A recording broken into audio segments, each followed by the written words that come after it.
Bring in the host of Emily Saves America, Emily Wilson, and political commentator Priya Patel. Thank you both for coming on. I mean, you know, Colbert's he's out in a few months, so he's like, I can just do anything I want to. But CBS knows what it's like to have the Trump administration call you up with their lawyers and say, guess what? We want more money.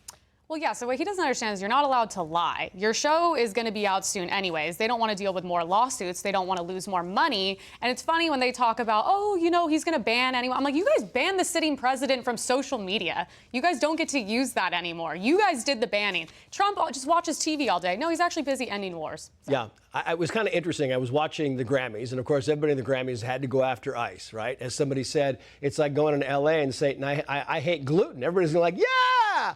Of course, it's L.A., but Hollywood is still, ICE is kind of out of the news right now. They were taken out of him, so they're still doing this. Watch this. I'm nominated for an Academy Award, but if I see ICE people on the street, right, I've been asking myself, what would I do? What would you do? I don't know. My instinct, and I know that I have this instinct in me, which my wife gets very nervous about, which is like, you know? Yeah. And I have to be careful with that. I think his instinct should tell him to maybe acknowledge the people who have been harmed in this country by people in this country illegally. That would be a good instinct for him to have. Yeah, absolutely. That's exactly right. So many of these Hollywood celebrities just go on and on and on complaining about ICE when they're in reality never going to do anything about it. He's like, what would I do if I see ICE on the streets? In reality, he's not going to do anything. It's all just virtue signaling and trying to get score political points with all of the liberals that are just major fans of these people. But of course, you never hear Lake and Riley be mentioned by these people or any of the victims of illegal immigrants that have committed violent crimes against American citizens. Yeah, and you never will. You will never hear them say that because it goes against the narrative. Meantime, Hillary Clinton said this about her husband and Jeffrey Epstein. You know, we have no links. We have a very clear record that we've been willing to talk about, which my husband has said. He took some rides on the airplane for his charitable work. I don't recall ever meeting him.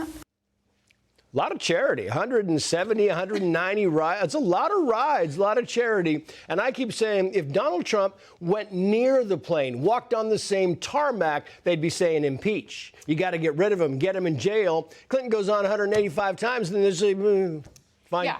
Well, charity. He hated Trump, which is great for Trump. So all allegedly, of course, on planes to different countries multiple times. A painting of him in Epstein's house, I think, is interesting. Photos of him in Epstein's pool. Bill and Hilary invited him to the White House 17 times during their term, and Ghislaine was at their daughter's wedding. So that would speak differently. Yeah, it really would. And I think this is... Anyway, moving on. Here's CNN covering the Pawtucket hockey rink shooting. I'm going to play this soundbite. It's 30 seconds. And listen what you do not hear in this. Watch. So what happened here? Pawtucket police say in all likelihood this was some sort of a family dispute, that the suspect got there, targeted some of his family members. We can tell you that all of the students who were at the game involved in that hockey match are safe. The suspect dead from a self-inflicted gunshot wound. 2 others were killed. Those 2 were up there in the stands. 3 people now in critical condition. Just awful what these high school students had to go through.